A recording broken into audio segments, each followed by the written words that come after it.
Well, you know, March comes with a lot of wind, and especially here in Oklahoma, boy, do we know the wind comes sweeping down the plains. So why not make a little miniature kite?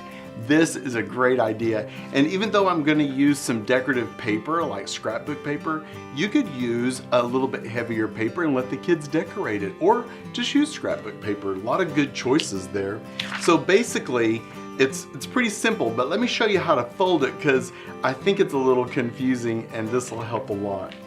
I'm gonna say, first of all, fold it in half. It's an 8.5 by 11 piece of paper. So fold it in half, as you can see. And then I'm gonna measure over 1 inch. So this is where I folded it over. I'm gonna measure 1 inch from the fold and mark that. And over here at this corner, the outside corner, I'm gonna measure over 1 inch and mark that. Now, I'm gonna turn my paper and line up these two marks just like this. And I think it's easier to just fold it onto the ruler because you can get a little bit cleaner edge like that. Fold it onto the ruler, then remove the ruler, and then you can make the fold nice and crisp. And that's what you want, a nice clean fold like that. Very good. All right, repeat on the other side.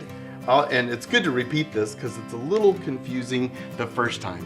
So at the fold, I'm gonna measure over 1 inch, and that'll give me my mark on the fold corner at the top, and at the bottom, the fold corner of the outside of the paper, 1 inch, so it's ready. Now, line up my ruler, mark to mark. Pull this back and kind of give yourself a little bit of a nice head start with that. All right, gonna keep folding it over, and really I'm matching it up to what's already there. So that's pretty easy to do. So that works out really, really easily that way, and that is the shape of the kite. Pretty easy, right? Okay, there's some structural things we need to add to it as well. So we need to tape it on the back so that it stays nice and smooth and stays together. It gives it the strength that it needs. So we use some box tape right there. Just some clear box tape will do. And I think it's pretty easy if you will bring it to the edge of the table and let the table help you as you hold it together like that. So that's a pretty good little trick right there. And if you have too much tape, I mean really, no big deal. Go ahead and trim it off, or you can just fold it over if that would be easier. So that part's ready. Now it's time to add.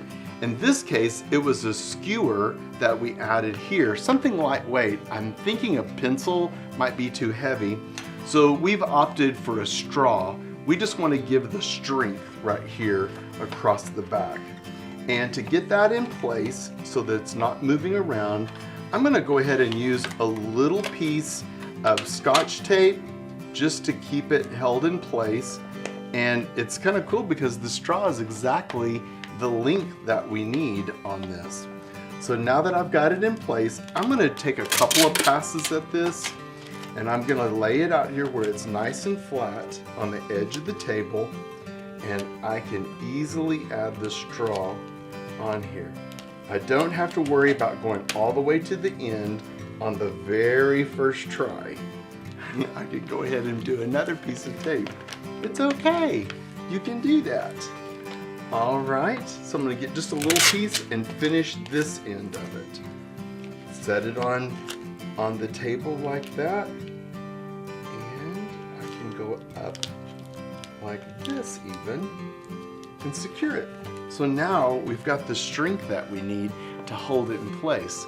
So all of our kite is really assembled.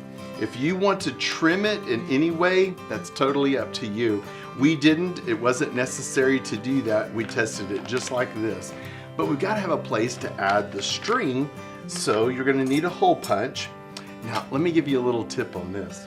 If you'll take just a piece of this tape and put around this then you will find that it makes the hole stronger.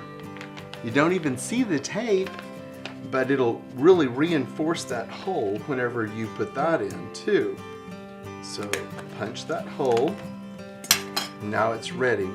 I would say pull off what, about 20 feet so that the child has plenty of string. I don't know if string's a premium at your place or not, but I believe we can pull off the string to use and add that. Now, here's a really cute idea that we came up with earlier, and it actually is just using a piece of cardboard in order to make the string holder.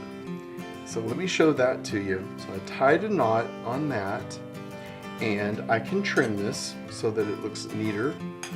But look at this little cardboard holder. Isn't that neat?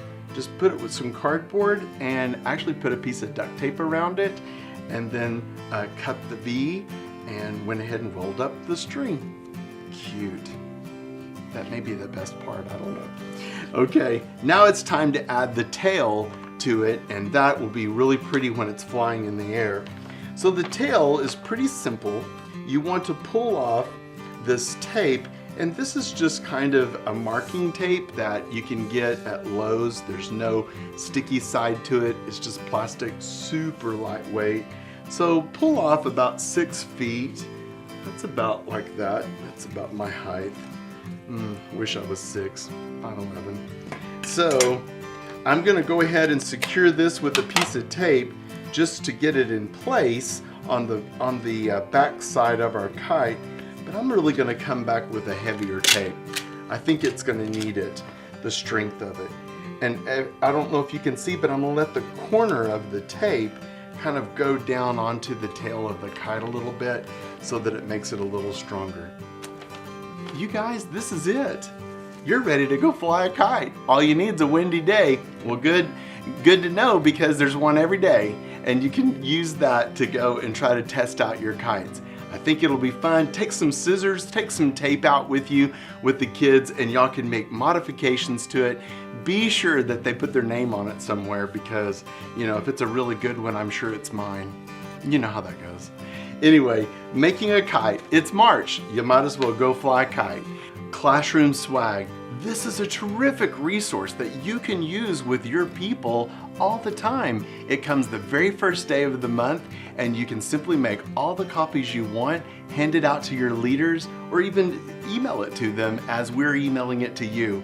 We want you to have this 20-page digital magazine because it's filled with ideas for your preschoolers, for your children, for parents. There are some great articles about child development, all to benefit your ministry. So check it out. We have a free issue waiting for you at getclassroomswag.com. Again, that's getclassroomswag.com. Check out the free issue and just know it's one subscription and for everyone in your church. I hope you'll enjoy it.